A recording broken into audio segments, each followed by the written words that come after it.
all the way across the world. It's cool to have everybody join here. We have an awesome podcast for you guys / live stream.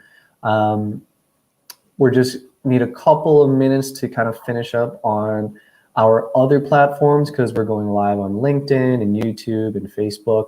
So we're just finishing up here and we're going to get started. As usual, at the bottom, if you're on Instagram, beside the comment section, there's a little question mark icon.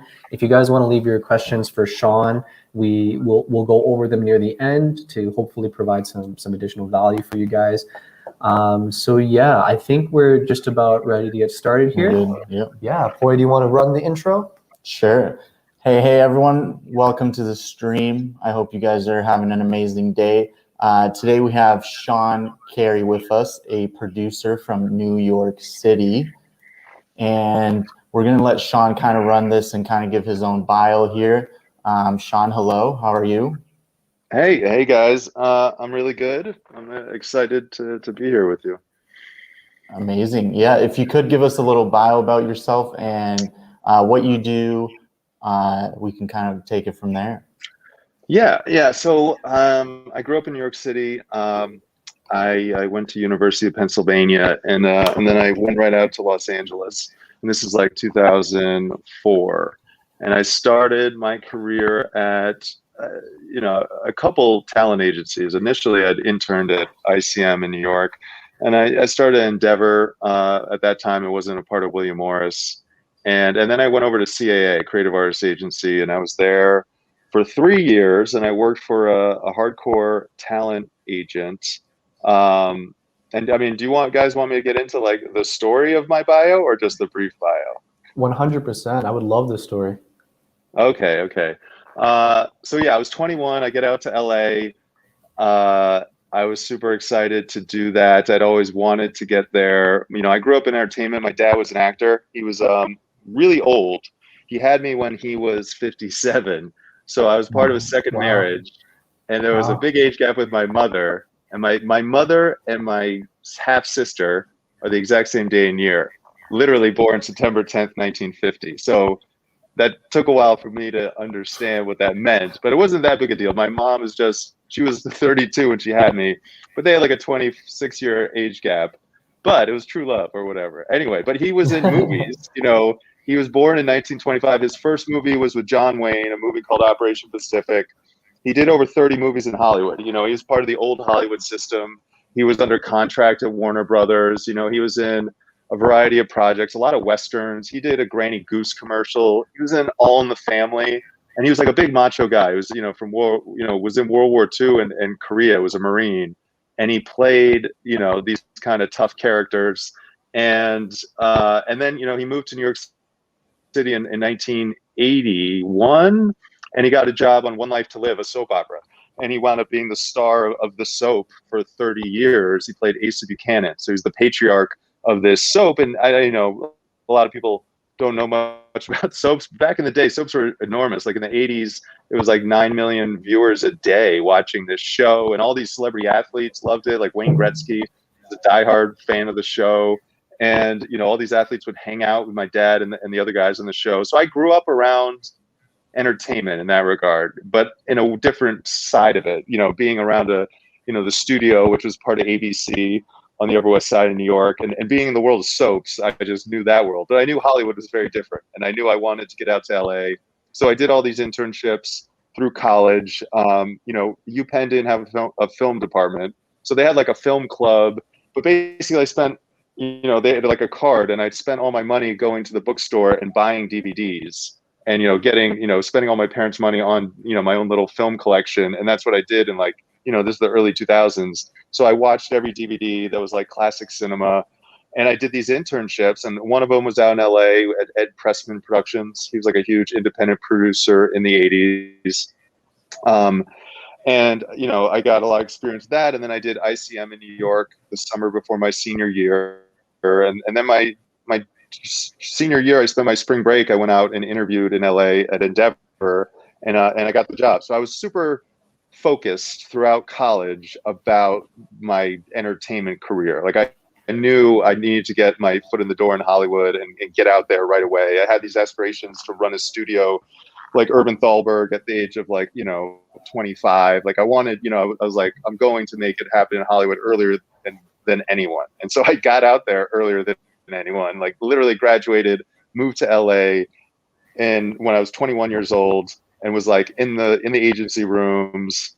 And the first agency I worked at, I was pretty disappointed. I worked at Endeavor Content and it was like a frat. It was kind of, I was like, oh, like these guys are walking around with baseball bats, throwing footballs, kind of acting like douchebags, a lot of the people. And I'd go to work and I was kind of like not that into the culture. And I was just like, huh. And I was on a desk and I was there a couple months and, I happened to a friend from college was like, you got to meet this guy who was one of the founders of CAA. And his name was Roland Perkins. There are 5 guys that founded Creative Artists Agency, which became the biggest talent agency. And Roland Perkins was one of them, Michael Ovitz, Ron Meyer, there's a couple others. But I go to lunch with Roland Perkins and I'm kind of telling him, what I want to do and how, I'm working at Endeavor, but I don't really like it. And I just want to, I want to soak up everything. I want to learn from the best. I want to be like, I want to be Hollywood. I want to just be successful. And he kind of responded to me and he was very old, he was like literally even like drooling in the lunch. It was very polite. And I wrote him a note afterwards saying, he basically told me, hey, why don't you just try to be successful at Endeavor and like CA will recruit you and you could be an agent. At the time, I didn't know if I wanted to be an agent. I liked the creative side. But anyway, I wrote him this note and I get saying, hey, I appreciate your advice, but I want to learn from the best. And I want to go to CA. I'm going to try to figure it out one way or another. And so he took my note and didn't tell me, and he forwarded it to the president of CAA, Richard Lovett at the time. And it was weird kind of fate because the reason things weren't, maybe, I don't know, wasn't going as well to Endeavor, but I wasn't into it. I didn't like it. And I didn't fit with the agent I was working, and I was kind of partying. I would go out a lot and like show up maybe a little hungover. I wasn't as into it and doing the job well. So I was basically asked to like leave the desk that I was on. And I kind of told them, I was like, you know what? I just don't think it's a fit. So I quit / got fired. And then I got home and I was like, oh shit, I just graduated college. I moved out to LA. This was, my family's given me support this whole way. And I'm like, oh, it's only been a few months and I kind of fucked it all up. And I'm like sitting here. And then that night I get an email from Roland telling me that he'd emailed that president of CAA and that he's expecting my call. And I was like, oh, like it was all meant to happen this way. And so I called Richard Lovett and like kind of super nervous and just, he's like, okay, what do you want? Why do you want to work at CAA? I was just like, I just want to learn from the best. And it was like a 5-minute call. And then he puts me in touch with the people who run the training program. And I go in and interview with them and it goes okay. They try to put me on a reality TV show desk and I wasn't as into that. And I don't know if it was a fit. And anyway, so I walk away. I'm like, I don't know what's happening, but like, I need a job. And I don't hear from them for like 2 weeks. And when I'm, unemployed and kind of embarrassed that I don't have a job anymore and I'm out in LA, finally I write this like long kind of crazy note to the head of HR, just being like, I'll work for free. I'll fucking do it. Just let me in. I'll work for free. And then they call me and they're like, all right, we got you. And it worked. I don't know. And I mentioned that I talked to the president of the company and they seemed to like that. And they gave me a job as a floater. And so a floater means you work with all the different desks. So I show up in the morning, and I know you guys mentioned like don't give these long-winded answers, but this one's pretty long-winded. Let me know if I should wrap it up sooner or not. But anyway, you're good. Your bio's good. Yeah. Okay. The story of CA is you go in and you started all these desks where I show up in the morning and they're like, hey, what do you want? Who's out sick? And then you get put on a desk and you're kind of thrown in the fire. So you're working, you're answering calls and Martin Scorsese's like, asking you about something. You're like, oh, sorry, I don't know what's going on. Let me look into it. And you've got, you're just handling these phone calls and you're dealing with talent. And every day you could be on a desk for a week or you could be there for a month. And it was kind of like you got to learn every other office. And then there was an opening with this guy, Fred Spector. And Fred Spector was a hardcore agent. He was like in his 70s at the time. He's still an agent. And, his former assistant was Richard Lovett, who is the president of CAA. And so, his client list was Jeremy Irons, Danny DeVito, Jackie Chan,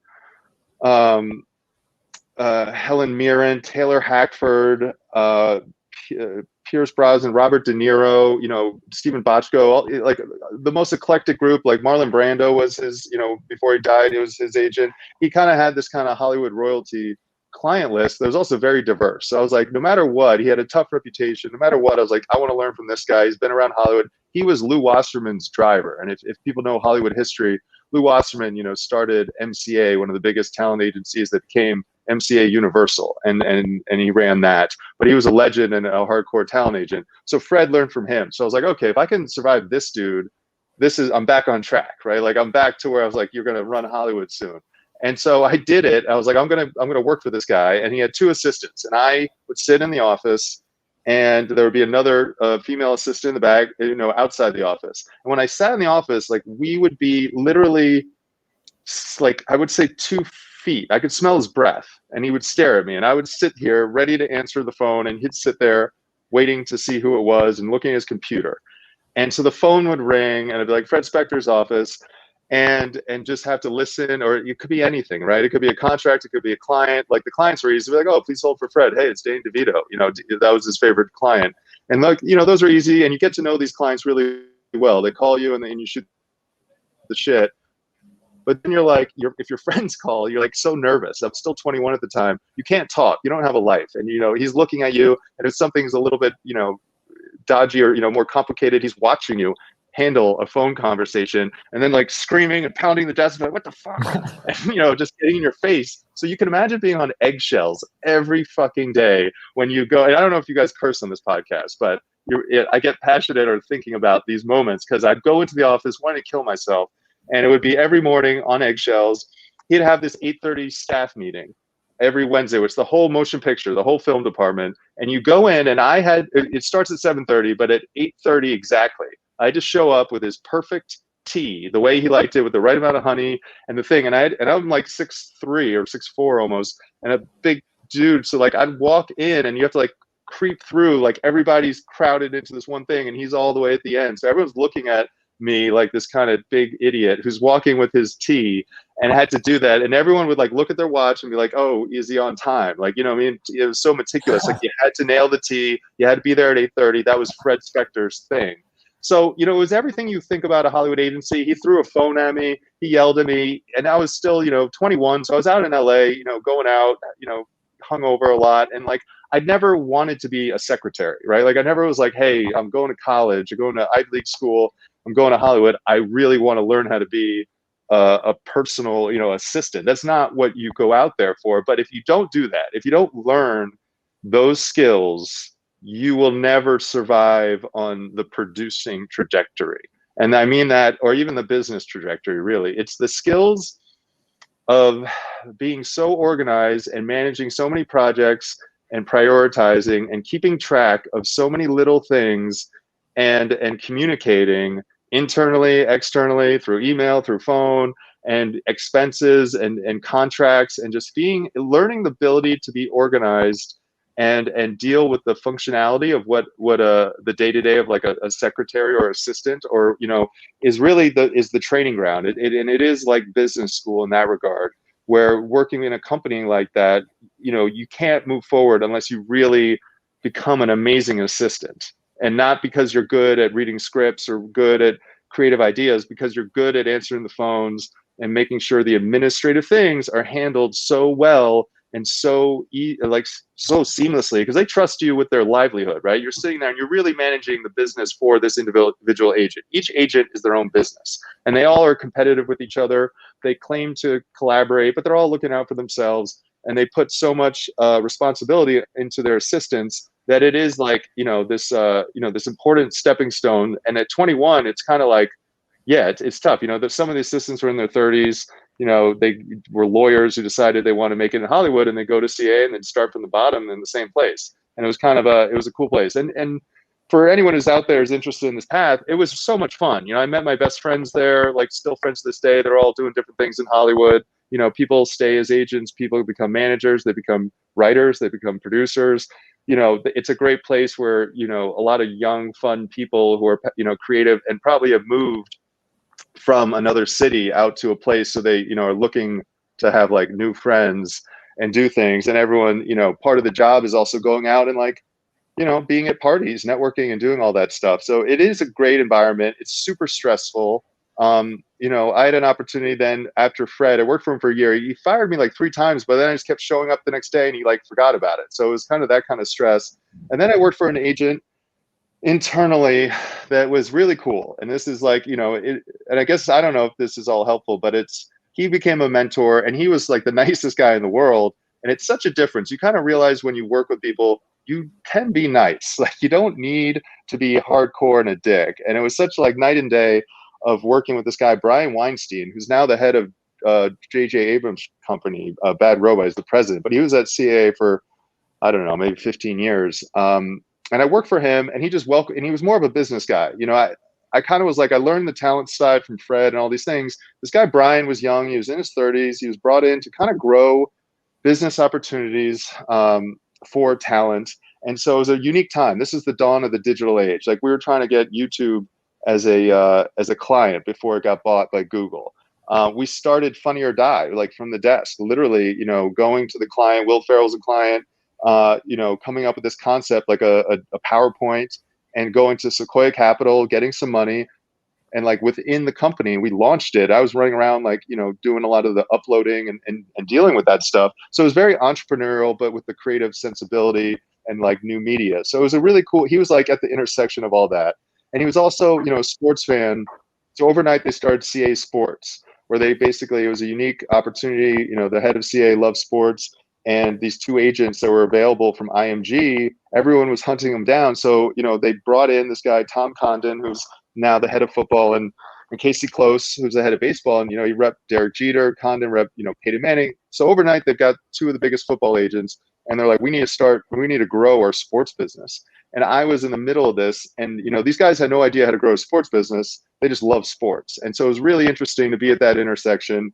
And they brought me down to Miami for the first CA Super Bowl party, which was wild. And it was like, you had Tom Cruise there, and then you had like Adrian Peterson, all these athletes. And they brought me because I was involved, and my boss, Brian Weinstein, brought me into meetings. He gave me more responsibility. He allowed me to kind of grow. And that was a super important time or opportunity for me to get confidence, where it's like, oh, I'm not just getting screamed at. Somebody is nice and it likes my ideas and is encouraging me to be more part of the business while also doing the, the administrative stuff. Anyway, I had to like let the athletes in at the CA Super Bowl party in Miami, where it was like, oh, that's Alex Smith, or that's Peyton, that's Eli Manning. None of these agents knew. And it was a surreal experience. Tom Cruise had a looky-likey where like he would be in the back, but then he had this guy who looked identical to him stand up and dance so everyone could see him dancing across the room. But it was like a fake Tom Cruise, even though the real Tom Cruise was sitting right there. And I don't know, it was just weird to see sports in Hollywood, who are very different, kind of come together in that moment. Fast forward, I left CA. I got promoted to the training program, went to the mailroom. I hated it. I was entitled. I was like, I have to get up at 6 in the morning and do the mail, like literally just walk around the office, do the mail, deliver packages, driving all around LA, delivering packages. The best ones, I go to Malibu to like Anthony Hopkins' house, and he had, a squirrel farm. So you drive into the house and you got to drive so slowly. You got to like crawl through his driveway so you don't kill any of his squirrels, because he has this like beautiful squirrel farm before his entrance. And I'm going to fast forward now, because basically I didn't want to be in a mail room attendant. I got, I thought I was destined for more. I wound up leaving CA and working at a startup that CA backed. It was in the sports space with LeBron James, Derek Jeter, Peyton Manning. It was a digital media startup. It was ahead of its time. It tried to be like a Facebook for youth sports, but I got a lot of experience being an entrepreneur, raising money. We raised about $15 million. It was partnership with MLB.com. And I was there for 3 years and kind of saw that it wasn't going to go where it needed to. It was before social media, so like LeBron James wasn't promoting it in the way he would have been now. Derek Jeter went on Good Morning America, and we thought like the internet would explode, that he's promoting our website, and nothing happened. And it was a great learning experience between the convergence of digital and traditional kind of communications channels or whatever to kind of cross promote stuff. And so I got recruited to AOL in 2010 to help launch their original video group. And it started out this joint venture with the Jonas Group. So I worked really closely with the Jonas Brothers and was on tour with them the summer of 2010, which was like the Camp Rock 2 tour. And Demi Lovato was a part of it. And we were starting our own thing called Cambio, which was, which what Cambio is called, it stood for change, was trying to be like an MTV online. And it was basically producing all these original series with the Jonas Group and Demi Lovato and all these things. She wound up, having some problems. She punched a girl on the tour, and then, admitted she was a cutter and went to rehab. And then, we had a lot of brands sponsoring us. So we had like J&J and AT&T, and it was a really cool time. And it basically helped grow AOL into a bigger entertainment studio where we did all these partnerships with celebrities and producers, from Mark Burnett to Heidi Klum, to Mandalay Sports Media, to Christine Vachon. I got to work with a lot of people that I really wanted to work with, that I respected in the film community. Because I guess throughout all this, I've always been really passionate about film. And so I kind of have taken these twists and turns that I fell into, but I always wanted to get back into the, the more kind of traditional film stuff. And so getting to work with Christine Vachon and her company Killer Films, getting to work with Tribeca Films and do a original doc series, I kind of had an opportunity just to bring in partners, help create show concepts, and then oversee the production and then the marketing and the distribution. And in 2013, I'd been thinking about what I wanted to do next. I wanted to get into film in a real way. And I felt I had good entrepreneurial experience. So I was like, I'm going to go basically try to start a studio. I'm going to try to be an independent producer, but grow it into something that could be special. And I had an opportunity to leave AOL to work on a film called Red Army. That was a special film.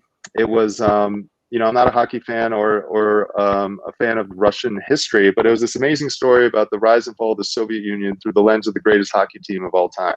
And it was, it was an American dream story. And it was, through the lens, it was like a thrilling narrative. It was through the lens of the Russian team who lost in 1980, Lake Placid. And it was really, this amazing story, and it was getting overlooked by every distributor. And I connected with the filmmaker. I said, hey, I want to distribute this with you. Like, let's go raise money. Let's put it out there. I think this is like the most amazing film ever. And so we put a plan together to basically try to distribute it. We put a trailer out there. We got some press. We announced it, at Sochi in 2014. And, we knew we had something special. I got it to a writer at the New Yorker named Nick Baumgarten and another writer, Ben McGrath. And we were waiting for them to tell us if this was going to be, what they thought of it. We thought if we got their feedback, it would define what we're doing. And they came back and they're like, it's the best film we've ever seen. And we're like, holy shit, we knew we trusted our taste. And then it went in and got into the Cannes Film Festival. And, that blew us away. And then Sony Pictures Classics decided they wanted to acquire it, and, basically threw a wrench in our plans. They're one of the best distributors. And so they took the film and it went to all the film festivals. It went to the Moscow Film Festival. It went to Toronto Film Festival. Wayne Gretzky, who loved my dad on the soaps, he was able to come to our premiere. He loved the film. He got behind it. And then it was favored for the Oscars. It was in everyone's top 5. It was one of the best reviewed films of the year. And Sony Classics told us it was going to win the Oscar. And we're like, okay, we won't do a lot of the things we were going to do. And then it did make the short list. And they gave it a big theatrical release. It went around the world. It was ranked, by critics as like one of the #1 sports films of all time. And Vice Media called it the #1 hockey film ever made. And so it was validating, and it was great. It was also validating that we just trusted our taste. And so from then on, I've had opportunities to be an independent producer and work on projects, from scripted to documentary, including with the same filmmaker who did Red Army. And, I think, we can kind of take another question from here. I know it's been a long conversation, but I guess through it all, I took a lot, I thought I wanted to do things one way, or I thought I was going to unravel, and you kind of just follow the things that are in front of you and kind of go with it. And through it all, I kind of discovered, what interests me most or allowed me to be most successful is this intersection of sports and culture and entrepreneurship. And that's kind of where I've positioned myself now to, work on projects that I think I bring a unique lens, from my background. And I kind of look at it as like sports cinema. And I think, learning to trust your own taste and believe in what you think is going to be successful, even if everyone else doesn't, is kind of the most rewarding part of the journey when it works out. Anyway, sorry, that was a long ramble. I warned you that it might it was a great ramble. I think there was a lot of key points there that a lot of people are definitely going to learn from. I mean, personally, I was kind of taking like footnotes into the different aspects of your story that I think a lot of people can relate to, like, getting the short end of the stick in a lot of your situations, and then walking away, when you provided your best effort, and then almost like having this opportunity like drop in your lap and then taking it. And although you're completely scared being in this out of your comfort zone, you're giving it your all. And at the same time, like, you're learning from that opportunity, right? And I think that's so important for a lot of people because, just as you said, you started out in the mailroom and you felt entitled. I personally feel that a lot of people who come out of school might feel entitled, right? Like when they pursue that journey, they think once they come out of school, they're kind of too good to kind of start from the bottom. They want to start with short films. They want to start in the industry at the highest possible position. And unfortunately, it's just not realistic in today's landscape. It's just so competitive, and people need to have like an entrepreneurial spirit, right? Mm-hmm. It is a business at the end of the day, no matter what part of the film making industry you're in. Right? Like, you're marketing yourself, you're getting your foot in the door, you're making connections. And I think your entire story like encompasses so many of those key aspects that people need to understand. And I think it's also really cool that, you remember all this stuff so vividly. It's so cool that like you basically mentioned these stories as if they happened yesterday with so much detail, and clearly it's contributed to your success, as you mentioned.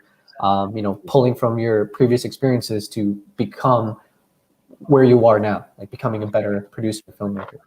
Yeah, I mean, you just kind of summed it up in a really, you kind of captured, my emotions through it all. Yeah, because you look back on it and things make sense. And I do believe, whatever, religion you are or something, there is like a spiritualness to this. There's a guiding light that you don't realize. Like, you really don't realize it until you look back. But everything does kind of happen for a reason.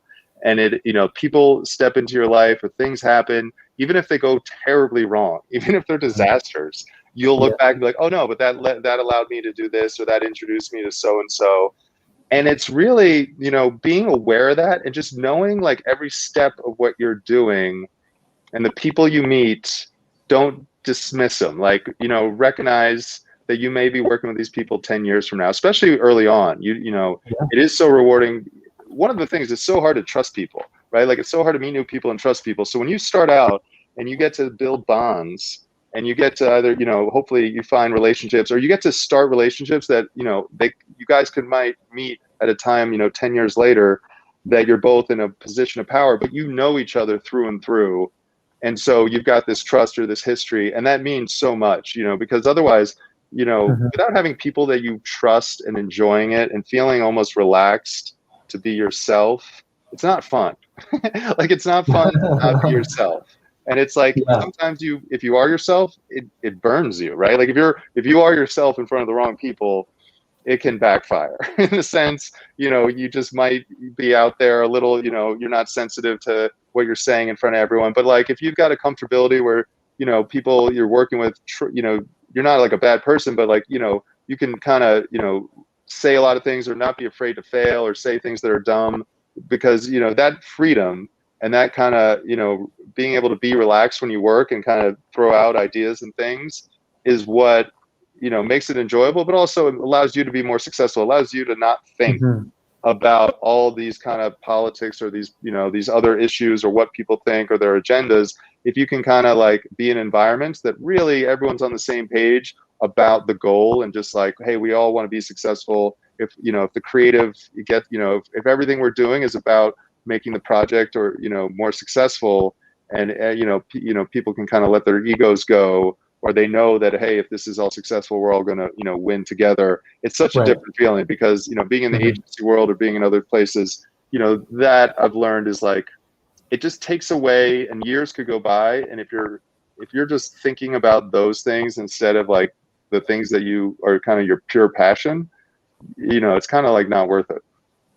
100%. And I definitely think we'll 100% like retouch upon this topic, but I just kind of realized now that, you know, we're like 30 minutes into this combo. And I think there's a lot of people on this stream who are like just interested in filmmaking. A lot of our audiences are like photographers or in like curious filmmakers who maybe not 100% aware of all the different roles in the filmmaking world. And I kind of just wanted to touch upon like producing a little bit. So we have some questions just regarding producing that we would love to ask you. And then afterwards, I'd love to dive back into some more of your experiences. So if you could just generally for everyone here, you know, what is producing? What does it consist of? Yeah, I mean, a lot of people tell you it's three things. And maybe, I mean, it's more than that, but they'll nail it down. Can you, you know, are you bringing the money? Are you bringing the creative? Are you bringing the talent? And, you know, there's more nuance to that. But if you want to be a producer, do one of those, you know, incredibly well, and you will succeed. You know, and I think that I'm in the Producers Guild of America, and, you know, they have so many different definitions for producers. And, you know, there's, you know, producers who are line producers, right? They're like the nuts and bolts of the day-to-day production. They're making sure everything is orchestrated. You know, there's the physical producers who, you know, they get hired, right? Like the project's ready to go. We need someone to execute, and just, you know, they're not as focused on the creative vision besides the execution of it in a tactical way on set and location scouting and all the things and organization and call sheets and all the details that, you know, make the machine run. You know, the physical production producer, the line producer. You know, a lot of people can work up that route as a production assistant. You're on set every day. You're seeing, you know, how the donuts are made, and you move up, and you could either work closely with the director, or you're just the person they trust. Hey, we've got this budget, we got this money. We need someone, you know, who's going to make it work. And then the other entry point is the people that kind of sit there and they're like, oh, I just read this book. I love it. And I think it should be a movie. And I'm going to go get the rights to this book. And I'm going to figure out a deal with whoever wrote the book or represents it. And, you know, I'm going to go take those rights, and I'm going to go run around and try to get an actor who has some juice to want to be a part of this, another producer who's got some juice to be a part of this, someone who's going to give me money to go make this, or I'm going to go to a network who might want to finance it. But I've got this creative, and, you know, I believe in the story that I'm going to adapt into a movie or a TV series, and I'm going to find the pieces that can help me do that. And that could be any sort of creative partner that, you know, is attractive, or it could be a money person and things like that. You know, another, you know, side of producing is, you know, basically, you know, I think, you know, working with talent, you know, and helping them see their vision, right? So if you can partner with a director and basically do those things, can you find, you know, a writer and, you know, and basically bring their vision to life? So, you know, it's either a producer's either supporting other people, they're either helping bring money to the project, or bringing pieces that can help make that project successful, like a piece of talent, or, you know, a relationship that can move it forward. Or they're coming up with their own kind of creative passions, right? You know, they're coming up with the story that they believe matters, and then getting people to come on board their vision and being a part of that as well. So I don't know if that kind of answers it, but I think those varieties of either supporting other people by bringing the pieces to help get it made, having your own kind of original, you know, vision or, you know, piece of IP or story that you believe in, and then you're getting other people to support you and trying to convince them and sell it. And then also just being like, hey, I'm a producer. I'm going to budget the film. I'm going to make, you know, I'm going to figure out how to make this project, you know, once we have the money. And guess what? You could be a producer who does it all. You could literally, you know, you could be the person who is supporting other people, is bringing things from scratch to life and imagining things that then bring everyone on board and helping sell it. And, you know, I think the sales process is a big part of it too. You know, being able to pitch and sell things. And, you know, and it's funny, when I was young, I thought sales was kind of a shitty position, or I didn't respect it as much. And I think I was shy. And then you start to realize Hollywood entertainment is a people business. Like it is people are investing in you as much as your project. Do they want to hang out with you?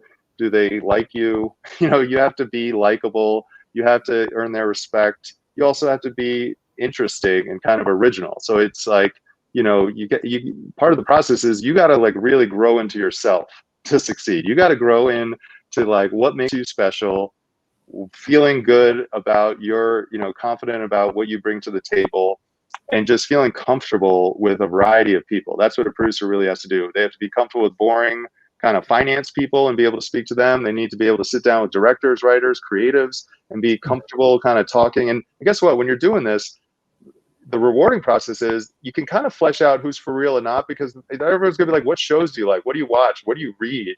And if you're not like obsessed with entertainment or creative or have a taste, you're not really going to get along with people, because that's all they want to talk about. They want to talk about their favorite movies. They want to talk about, their favorite books, their favorite projects. They want to connect with you on a creative level. And if you don't have your own taste and kind of belief or understanding of what you like and why, you're going to struggle. You're going to probably kind of feel like an outsider. And it's also not going to be as much fun. I think those are, for me, it's been rewarding, just kind of talking all day long with the director, not about the project we're working on or whatever, or a writer, just kind of talking about life and talking about, different things. But you connect because you both love film, or you love, you can always revert back to that. What have you been watching? Or, what are your favorite stories? Oh, this is like that. I love this thing. You know what I mean? So I think that's a part of it. And then the money side is tough because, to be able to enjoy creative, but then it's like, yeah, you gotta, if someone's going to give you millions of dollars to go make something, they got to see how the business, how they're going to make that money back. I mean, people who investing aren't just, philanthropists for the most part. They're looking at entertainment as a business, and it's tough to, you got to showcase how all these pieces set the project up for potential success financially as well as critically or, creatively. So so that's a lot of what goes into it as well. Right. And that makes a lot of sense. It's like a business investment too, right? It's not always about looking at the numbers. It's who you're going to work with. And at the point where you're investing your own money, you want to have fun at the end of the day too, right? So people are super important. The people you work with are super important. That makes a lot of sense. A question we had for you is, what would you have wanted to know 10 years ago that you know now? What would you tell your old self? I would tell my old self to slow down. For sure, slow down. Like, I think there's a lot of times you get so excited about ideas, you're so anxious to push them forward and make them happen fast, and you can get reckless with your like kind of energy, right? Like, the calmer you can be, and the more thoughtful, and almost have it so baked and ready, and don't feel the need to rush things. Just have, put in the work, especially when you're young, because you'll have your job, like the stuff that you're passionate about on the side, like put in the work to make it as deep as possible, because a lot of people just want to get going and rush and get a project or get a short film or just have something and talk about things and just almost want something to carry with them to bring. And the things that matter are the things that you spend the most time on, and even years, and just do those, try to do things as deeply as you can, because those are the things that'll break through the clutter, the things that you spent the most time on and you didn't rush, and that you didn't crack. You didn't get to understand the layers of why it's meaningful until you spent much more time with it. I think a lot of times you think you've got an idea of a story and you think it's what it is, but then if you spend a lot more time and just find other sources of inspiration or read more books on the subject or things about it or themes, and then if you can get yourself to like, just like putting in almost not the 10,000 hours, but just putting in those extra hours that get you to a place that you really understand why what you're working on can really connect with a lot of people is worth it. That's a really good point. I think that's super important too, because a lot of people get scared, right? You're basically talking about, committing a lot of time into doing one project. And I think for a lot of people, there's this fear factor that prevents them from going all in we've talked about this a lot, where, you know, being consistent is so key in any field. And I think that's just something that people need to kind of be more aware of. Like, if you're going to commit to a project because you're passionate about it, there's got to be a lot of time committed to that. And I think regardless of it works out or not, you need to also take something away from it, right? Like, if you're going to spend 5 years doing this project, and like, who knows what the result is going to be, but during the process of learning, or doing that thing, committing all that time, like, what are you learning? What skills are you enhancing? And then whether the project goes good or goes bad, like, what can you do next using those skills that you've learned, whether it's connections or, you know, like learning to produce yourself, how to raise money. Like, if you did that for one project, what were the good and the bad things from that experience? And then how can you continue on from it? Unless it ends up being super successful and then you're just like, you know, running Hollywood. Who knows? But yeah. Well, I mean, to your point, well, two things on that. Like, yes, and also pick things that matter to you personally, because then you can matter in the sense that you connect with it, and sometimes those projects will change you. I've worked on, you know, I'm working on a documentary now about a character, and then the director is a guy you had on your show, your podcast, Jared Christopher, and both of us, we're working on the story about this amazing guy, but like, getting to know this guy, he's been dead since 1971, getting to know his life and his story and his impact has changed my life, and it's made me so like emotionally connected to him that I think about him all the time, and it's something that has rewarded me regardless of how well the project does. I just love that I am different and changed because I've gotten to know this character in a really deep way that, you know, I feel like, you know, bonded to him, and I'll take that with me, and it allows me to continue to fight for the project regardless. Part two, don't raise money too early, because it's a big process, and if you lose people's money, I feel very guilty, and it's something that I've put on my shoulders of like, no matter what, I like want to make people's monies back.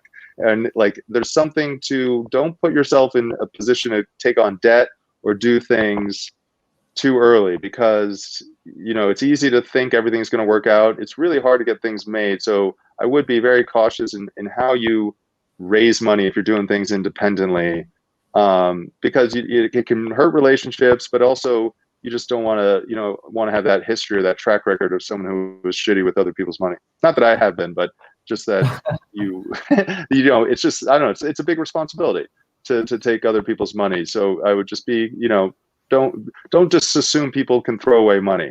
You know what I mean? People are very sensitive about money, even if they're very wealthy.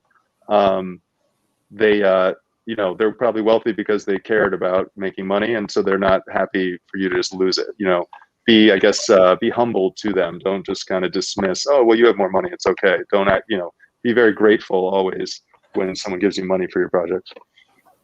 Right. That makes so much sense. And obviously, if you're able to take their investment and make profit for them, they're willing for another partnership in a new film, or maybe something you're even passionate about, right? That you had in the back burner. Makes a lot of sense. We really like to talk about failures in this podcast. What is one of your failures, and what did you learn from it?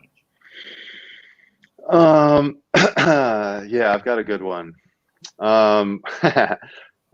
Debate. Yeah, I guess you got to call it a failure. I'll take it. I'll call it a failure. You guys be the judge. So in 2018, the same filmmaker who did Red Army had his new film In Search of Greatness, and it got, you know, and it was a great film. You know, it stars Wayne Gretzky, Pelé, Jerry Rice, and it's very kind of cinematic. It's a documentary, and it got overlooked by every film festival and every distributor. It was represented by William Morris, you know, coming off Red Army. I guess I highlighted it was a very big success. And so, you know, this filmmaker, he got a company who gave him, you know, $600,000 to make the doc. You know, he had his own money to put into as well, you know, IMG Film. So there was no reason. I don't know why it was getting overlooked. I saw it. I knew what it was. It wasn't as good as Red Army, but it was quality, and I knew the audience. It was basically like a Tim Ferriss audience, but also a sports audience. It was about the greatest athletes in the world and how they succeed. How do they use creativity to succeed? And it had a lot of themes that I care about success and personal development. And so just like Red Army, I said, okay, let's figure this out. Let's partner, and we're going to raise money and put it in theaters. But we're like, if we're going to do this, we're not going to do it like a traditional independent release. We're going to release it like a real fucking movie. So I put this plan together, and we went to CinemaCon, which is the biggest festival for studios. This is where it's in Las Vegas in the spring every year. And this is where Sony, puts out a trailer for Mission Impossible because they want all the exhibitors there to be so excited, and they're going to book Mission Impossible. And so we went out there with our little documentary, and we hired a guy that used to run distribution for Sony. And then he worked at STX Studio, and we met with every exhibitor. And I was very nervous. And we get up, it was from 8 a.m. to like 6 p.m. that day in the lobby of the Bellagio. So they're in between their big studio meetings, and they meet with us. And we got all these meetings, and we basically told them how passionate we were about this project and how we're going to get athletes to come to the theaters. We have a whole marketing plan. We're going to get sponsors who are going to support this. And we're going to eventize the release of this film. We're going to have, we want it to be an opening weekend, athletes in every theaters, and, using brands to buy out tickets and really kind of create this kind of, promotional event marketing to almost guarantee success in the theaters. And they bought it. They liked it. And, part of our strategy, we partnered with Now This, which is a digital media platform. And their job was basically to take all the extra content and create a video series, and then also sell sponsorship. So sell like millions of dollars of sponsorship, which I was pitching these exhibitors that would allow us to market this documentary like a real movie. And it wasn't in like art house theaters. This was AMC theaters, CinemaCon, Regal, Landmark. So we were going, we were like, hey, we're taking an art house film and putting it in theaters like for real. And it was just like me and the filmmaker, and we had, an intern. And so, we went into it, and, we put out the trailer, and it got a lot of buzz. It got a note like Oscar, worthy attention in the Hollywood Reporter. And our partner, Now This, we were so reliant on them to bring in sponsorship to give me the money to market this. And they shit the bed. They didn't get a sponsor. So November 4th, 2018, the movie's coming out, and we basically have no money to market it. And like last minute, I partnered with MoviePass Films, and MoviePass, they don't exist anymore. MoviePass, you guys remember the brand? MoviePass used to be a big thing in the US where, you could basically have a credit card to go to any movie. Anyway, they had a big audience, and they gave us money. They invested in us. We did a press release, and, they also had built-in audience to try to drive traffic. And we did a big premiere in LA with Wayne Gretzky there. And it was at the Century City, big theater there. I forget what the name of it. I should remember the name of it. And so, that went well. I flew in 3 nights. I flew to 3 different cities to do premieres. I flew from LA to New York and did a premiere in New York City, then to San Francisco with Jerry Rice, and we did a premiere in one of the big theaters there. And so I was so stretched so thin. I was doing everything of like a studio distributor. And, but the theater, like the film had the trailers in the movie theaters, it had the poster in the lobby of all the big theaters. It had all these moments, but I was trying to raise money to release the film while also managing the whole process of releasing a movie in theaters. It was the same weekend as Miami or Rhapsody, the one about Queen. So that was like our competition.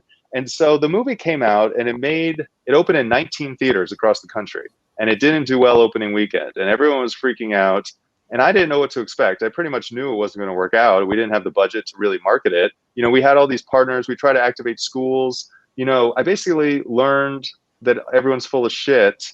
And, the people that told me that things would work that didn't, and it was basically a failure because, yeah, it made way less money than it needed to. I raised money for the print and advertising for MoviePass Films, but also from another partner. And, the film, it bombed at the box office, and, everyone was devastated. And it's very weird to wake up after the weekend that I spent three different cities and 3 different nights, like promoting and opening it. And then that Monday morning to be hungover and just be a little like, oh, like, was that successful or was that just a total bomb? Financially, it was a bomb. Here's the thing though. It went on to be nominated for a WGA Best Documentary Screenplay. It got onto Hulu, a deal with Hulu, Epix, and Amazon. And to this day, the film continues to have special screenings and is used as an educational tool. And, it was loved by Wayne Gretzky and Jerry Rice. They continue to promote it. it's listed in the Washington Post this year, 2 years later, as one of the, the top films, or like films that had an impact on the editorial staff. It keeps popping up. I get calls from people that tell me they saw In Search of Greatness on a plane. People loved it on planes. Tim Ferriss watched it, who we mentioned. He loved it, blasted it to his people. When it came out on iTunes, it was the #1 doc for the week. So it was a failure, our theatrical release. But guess what? Nobody touched the movie. It would never reach anybody if I didn't fucking step up. And the filmmaker wanted to kill me. He was screaming at me every day. It was very contentious. So it was very difficult just psychologically, because he was, filmmakers are crazy, and he was putting his own money into it, but I was raising money and I put my whole reputation on the line, like for real. And like the film ultimately has had great success. I think the fact that what we did got great reviews. It was, I think it's in, I don't know, you guys check it out, In Search of Greatness. It's like 94% on Rotten Tomatoes or something. And this film got passed by every single film festival and every single distributor, everybody. And it's a really well-received, critically acclaimed, and very popular, one of the most popular docs. And so the failure ultimately led to the project having a life, and I believed in the project. And I'm glad that people are able to enjoy it in a way that they wouldn't have otherwise. So it was a big failure, though. I almost just got out of my PTSD from that experience.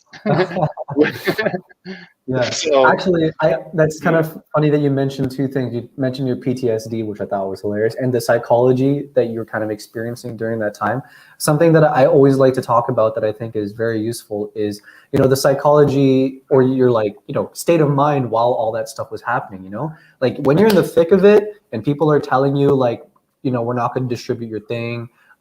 We don't like it. Like, we're not going to give you more money. And having a team of people that are relying upon you to come up with money and help make their dreams a success as a producer. You're probably dealing with a lot of stress, a lot of doubt in your mind.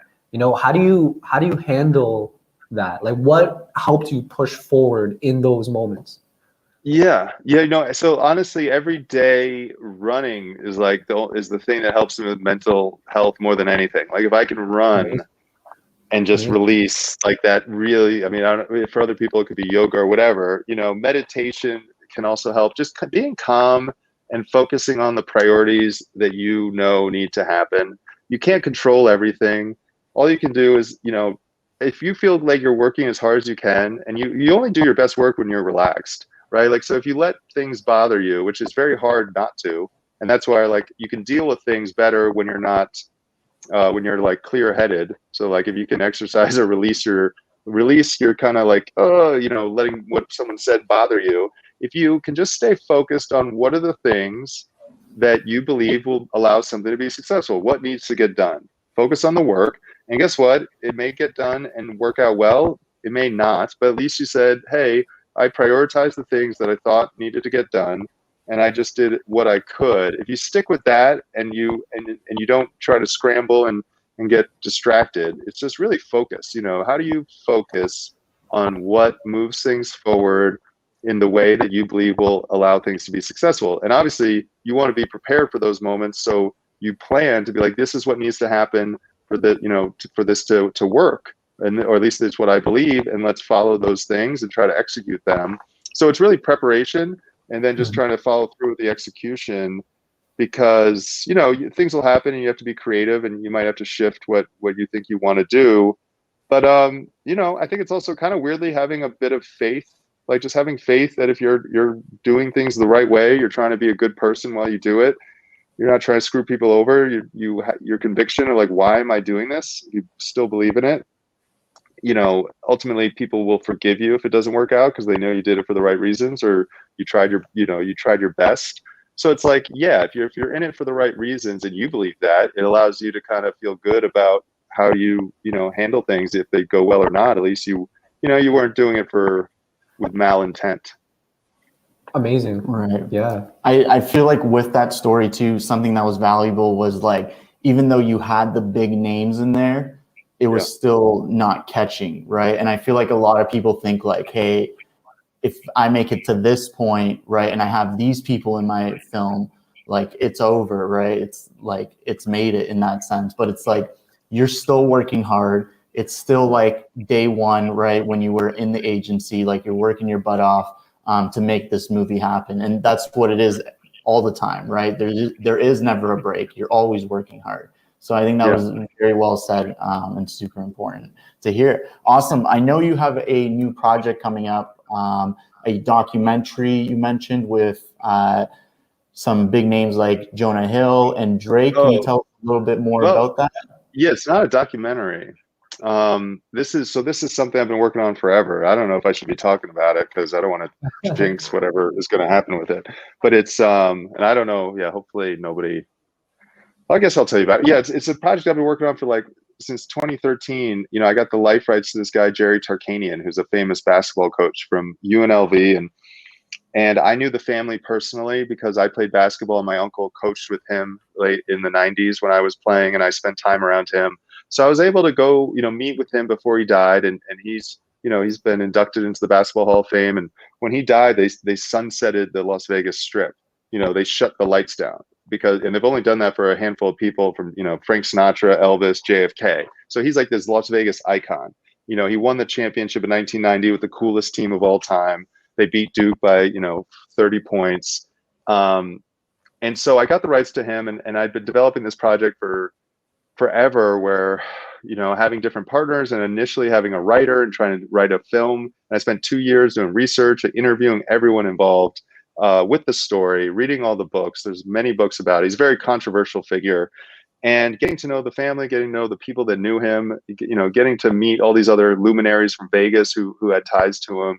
And, it didn't work out with the writer on the first, his work on it. And, we weren't able to raise the money that we owed him on his contract. So it got kind of contentious where, he understood why something didn't work out because a guy who was supposed to pay him defaulted. So we had a partner who's ready to pay him, and then he turned out not to have the money. So you're kind of like, well, shit, well, let me try to raise the money. And he was like, well, I'm going to continue to work. So that was a couple of years of kind of heartache in a lot of ways, because then you got the family who gave you the rights being like, hey, what's going on? Are you guys making this project? Or you have progress? And then it gets to a point where the script comes out and it's not really totally baked and it doesn't work out. It's not getting the attraction that we want. And so it's at almost a turning point. We're like, well, shit, what are we going to do? And we meet with the family and we're kind of telling where we're at. We're like, nobody's responding. Jimmy Kimmel knew the story. He was very close with us in helping us, giving us some guidance. And so, he had read the script and we just didn't have success. And basically the family member was like, what about it? Like, why isn't it a TV series? And for some reason, I don't know why, I liked it. I love film. And I was like, never wanted to do that. And I was like, well, shit. Yeah, why not? Why isn't it a TV series? That's the truth. And so they gave us this like wake up of like, we can pivot. It almost gave us a new lease on life. And so we pivoted and I started writing a treatment, and the writer was busy, and we kind of realized to get it into TV, we need some people with experience in television. And we didn't have much time because the family was basically giving up pressure, hope on us, and they had other people interested in the project at this point.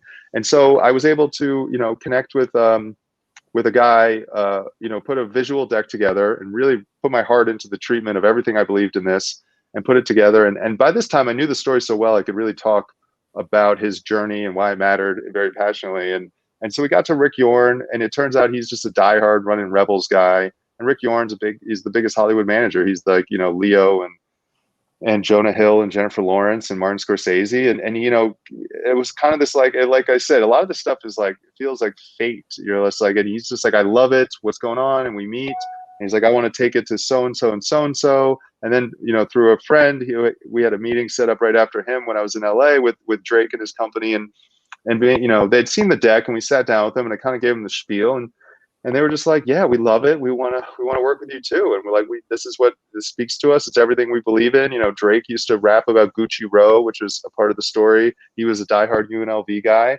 And I was like, okay. But we talked to Rick and his company, LBI. We got to figure it out with them. And so, Rick was able to get Jonah on board to support the project and star in it as the lead, this character, and also produce and want to direct. And we get a writer who wrote Ocean's 11 and is, involved in Wolf of Wall Street, and that's how he knew Jonah, and it all started to come together, and so we just went through, and then I had to keep Drake and them on hold for a year, but they waited, and now they're excited, And then we just went through the pitch process, and we get to like the top, it's a limited series. It's a scripted limited series, 8 episodes. So it's like a long movie. And we only pitch 5 places, Apple, Hulu, Amazon, Showtime, and Netflix. HBO has a series about basketball and the Lakers in the 80s that they felt, hey, we can't do 2 stories that, are similar to basketball. And it was like, holy shit, I can't believe I'm in the room listening to these people talk about this project that I've been so passionate about. And now they're like yelling it at the buyers of the biggest places and the biggest executives. And I don't have to say as much because like they're speaking for us, and we got this great writer. And it's just like the journey was like, holy shit, it was so close to falling apart. And now it's so close, knock on wood, we're having a deal go forward, that it could be everything I've ever imagined it and more, right? With the talent that, are behind it. And it's something I guess I, brought up earlier, like if you really believe in something and you spend enough time with it and you become the expert on it and it's good and you trust yourself, you gotta have faith that eventually things, if you stay with it, might just like become, your dreams do come true in a way. So that's where I'm at with that one, where I hope this doesn't get to anyone who it shouldn't, if they see me talking about it. But like I want, it's been a journey, and it's amazing if it goes forward to work with these people and just to see the story that you believed in and that you hope other people would respond to, and to see them do it, you're like, oh, it's just really rewarding. Right. It seems like with the past movie you talked about and this one, there's always that it goes high and then it comes low, right? Like almost crashing, and then something comes in and it's like, all right, we're back in it again. Right. Yeah. So those ups and downs. It's like a pendulum, right? Like I think you just you should never get too high or low, because you have to expect there's going to be like shit happen, good and bad. And I don't know if mentally you should, like, if you can avoid the pendulum. I think a lot of people believe you're in control of that if you just don't let yourself get to one way or the other as things go. Right. Totally agree. Yeah, I feel like a lot of people think, hey, when I get on the high, like I'm on the high, like it's a straight line of highness now, right? Yeah. Where it's like, no, it's always a roller coaster in that sense. Yeah. Amazing. Well, thank you, Sean, for hopping on. We've kind of reached our hour on here. I think, here, let's do one question, because I don't want to leave our audience with nothing. In that sense, I usually like to at least answer one question. And this question comes from Real Talk with Morin. So he says, okay, so to get my film experience down and career off the ground, where should I start? And he says he's a lot older than most people, so taking that into consideration as well. Well, I guess someone always told me, if you work for the people who do what you want to do. So if you want to be an agent, you could go there and learn stuff and go multiple places. But also, like, if you want to be an agent, work for an agent. If you want to be a producer, work for a producer. If you want to be a writer, become a writer's assistant. If you want to become, try to find the path to the person who's doing the thing you want to do and figure out a way to work with them. And probably at the most entry-level position, so you can learn as much and just kind of be free to fail.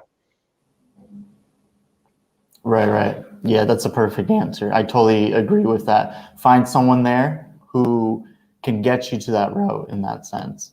Amazing. Awesome. I think you disconnected on Instagram there, but we are still on the live here. I'm requesting to join again. Yeah, it's no worries. For anyone who is just coming in, the live version of this is gonna be on YouTube later this afternoon. So look out for that. Aside from that, we obviously have our podcast that you guys can tune into and listen to this live as well. It should be uploaded by tonight for the podcast version. Aside from that, Sean, thank you for hopping on. We really appreciate your time here with us. And I hope you as well enjoyed your time here as well. Yeah, this was great. You brought back a lot of emotions. Like I went back into like, you're right. Like I refelt how I felt during a lot of those times, which is kind of like it's almost like a draining, like emotional journey to like go back and relive that stuff. Yeah. But at the same time, I guess it's like you said, everything happened for a reason. Now that you're here, you can kind of look back on it and connect all the dots into, what made you and ending so successful? Yeah, well, I've got a ways to go. I think it's also, it's just kind of like also just never giving up. I mean, that's easy to say to people, but it's just like you just really just stay with it. You'd be surprised a lot of people fall off. If you can just kind of have that, almost like running a marathon. If you can just have that will to stay with stuff, you'll be surprised what comes, your way without, having to, be so spectacular. Just being there for long enough, sometimes it gives you a lot of opportunity. That's a great ending statement. I think if anybody could learn anything from your story, it's to be consistent, to keep on going, to be true to yourself, to find your passion and not be so hard on yourself. Like we are our biggest critic at the end of the day. And if you are not even able to, motivate yourself to keep on going, it's going to be hard for you to get a team to follow you too. And I think your story is a great testimony to all of that. So yeah, thank you so much for joining us. And, hopefully we get to do a part 2 of this, because I'm sure there's a lot of stories you have to share. And I just think everything you told us was just super insightful. So again, thank you. Well, thank you guys. And I think you guys seem to appreciate the right things about, why people should be involved in this business. Amazing. Well, thank you, Sean. We hope you're the best. I hope that we can get you back on here after your next project releases and talk. Yeah, definitely. Okay. All right. Amazing. Thanks, everyone. All right. Bye. Thanks, Sean. Amazing. Instagram, what's good?